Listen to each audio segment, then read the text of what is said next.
Good morning, good afternoon, and good evening, everybody. Thank you for tuning in to another Supatease video. And with 10.0.5, we have seen a tremendous amount of class changes, talent overhauls, PvP-specific changes. It could be a completely new meta dawning upon us. And in today's video, I wanted to cover 7 specializations that were really jumping out from the changes that have been made. Some of them are ones that I think could have a lot of potential, but might be high risk, and we'll talk about those. And other ones I think could be completely taking over PvP. And if you want to make sure that you're staying up to date with changes like that, you're always ahead of the meta and checking out entertaining PvP content, then do make sure to hit the subscribe button. Your support is greatly appreciated. But let's get started here with my top 7 PvP specs for 10.0.5. And coming in the number 7 position might be a bit of a surprise, so don't overreact in the comments just yet. But number 7 is actually the Fury Warrior. And the main reason that I think the Fury Warrior is going to have some great possibilities for 10.0.5 is that they received some of the most balance buffs I've seen of any class. Just 10% on their abilities, 15% on almost all of their abilities. Slaughterhouse is going to be lasting longer, and they removed a previous PvP reduction on Thunderous Roar, which increases bleed damage on a target, and it was being nerfed by 50%, and now that's going to be gone. It's going to be doing 50% more enhancement, so Odin's Fury is going to probably be crushing people, and it's actually got me really excited to check out Fury Warrior, which is why I'm putting it on this list as one of the highest potential specializations. Could be really sleeper, but also might be high risk. Thankfully, there are other specializations of Warrior that are going to be a little bit less risky, but I'm definitely going to be checking out this spec on day 0 of 10.0.5. Now, coming in at number 6 is another one that's probably going to come out as a bit of a surprise for some here, and I'm a bit biased in my selection for it, but the number 6 position is actually going to be the Balanced Druid.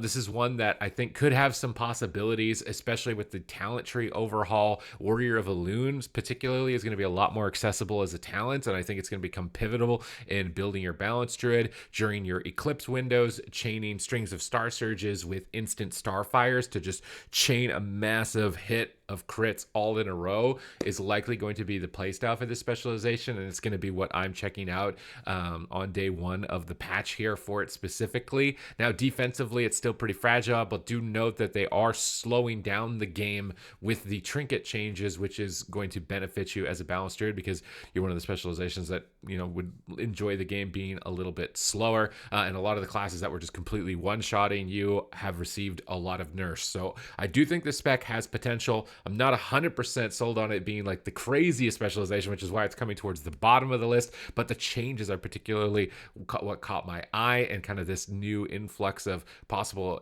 interactions and talents that you're going to be able to select for the specialization. So hopefully it's going to deliver on that potential, but it's coming in at the bottom of the list because of that. Now, moving into the number 5 position is going to be the Holy Paladin, a healing specialization. And the main reason for this is because I don't think mana is going to be a problem for you anymore. Blessing of Winter is going to give you mana regeneration, and Avenging Crusader is now no longer going to cost mana. It's going to cost holy power, and that was one of the main problems for Holy Paladin, was just you ran out of steam before a lot of other healers, which I don't think is going to be a big problem. You also got direct buffs to a lot of your direct casted healing spells. I think that you're going to be a really powerful healer, maybe one of the most meta options, but definitely worth checking out at this point if you've been on the fence for it. Paladin has just been leveling up as people have figured out new talent builds for it, and as it's been getting buffed. And I think it's going to be in a confident position now for 10.0.5 for some absolute domination. Now, coming in at the number 4 position is going to be the relative to the Fury Warrior, the Arms Warrior. And I think that this pick is a lot safer in terms of reliance, because Arms Warrior was already in a solid position and is now getting defense buffs, getting damage buffs, getting talents rearranged. So you're going to be able to go for more diverse builds. And because of that, all the weaknesses being addressed, already being in a strong position.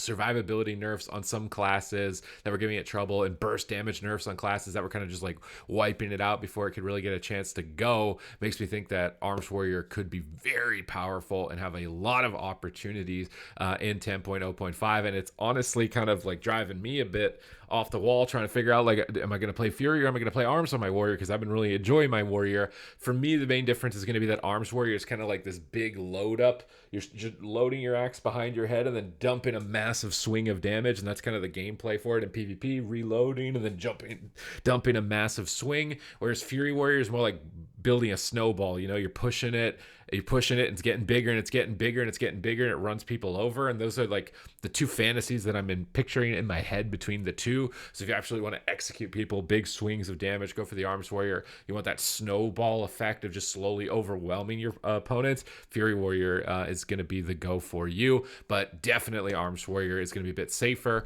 in my mind at the moment for 10.0.5. Now, in the number 3 position, we're getting to the top 3 now. We're getting to the creme de la creme of 10.0.5. What is it going to be? What's behind door number 3? It is the Elemental Shaman. Now, although this specialization did receive some nerfs on this patch, it did also receive a couple of buffs, mostly to its Flame Shock damage, and particularly its damage is just so high that it is absolutely a monster in PvP, and there's a lot of other pro players that are anticipating possible shifts to Wizard Cleave meta, and if that's the case, Shaman starts to become really good, especially Elemental Shaman, and because of that anticipation, I'm giving Elemental Shaman a really high ranking. It's already gotten a great track record. You're definitely going to want to start incorporating your Frost Shock roots into your gameplay for PvP, and your Unleash Shield. Now that you can have 2 shields, you can knock people away with Lightning Shield and root them with Earth Shield. Now, although this did receive a minor amount of nerfs, it's still a really powerful effect. It doesn't DR your Thunderstorm knock. You can utilize this to kite melee DPS, which is the main struggle for Elemental Shaman, and if you're utilizing those tools effectively and maximizing your damage, you're going to be an absolute monster on this specialization. You're going to be tearing it up on the arena. Definitely, you know, a top dog spec that you got to give a go before you really start crossing it off. Now, number 2 specialization. This is probably the biggest surprise of them all on the list.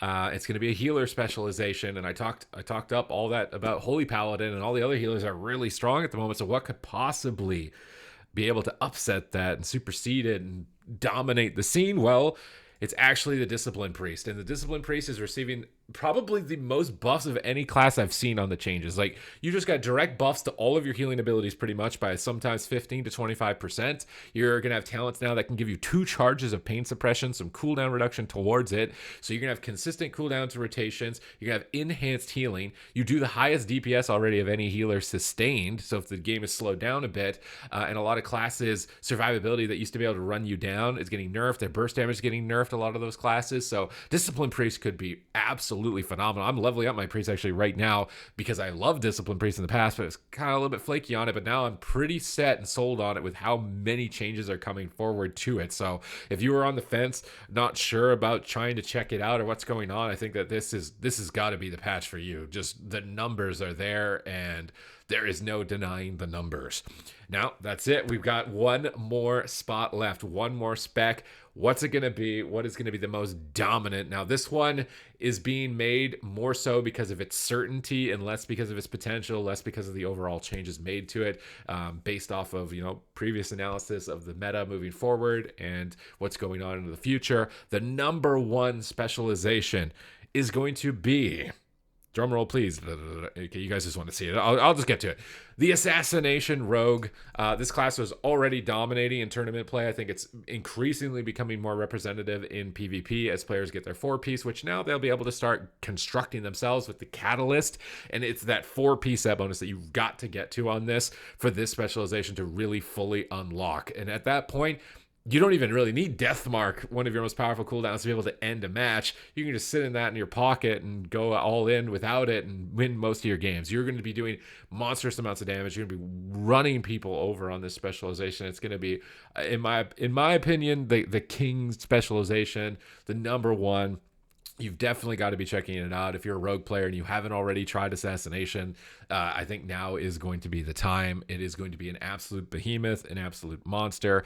You're also going to have AoE Sharpened Blade, which is an additional change made to this. You have Shiv, and you combine that with Hemotoxin. It provides a healing reduction to the target. You have 2 charges of that, and it's going to be AoE now next patch. So melee cleaves, you're going to spread that AoE around, get more bleed dots, get more cleave pressure, and create a lot of crazy scenarios on this specialization. Going to give you a lot more versatility and comp options as well on top of that. So Assassination Rogue looking like a really scary one. That's why I had to put it on my #1 position here for my top 7 PvP specs for 10.0.5. But that's it. That's my list. I hope that you enjoyed it. I hope you got some good intel on it, gave you a better decision on moving forward with what specialization you may want to swap to or already stay locked into, and what you can look forward to for the meta possibly in the future. So thank you very much for watching, and I will catch you in the next video.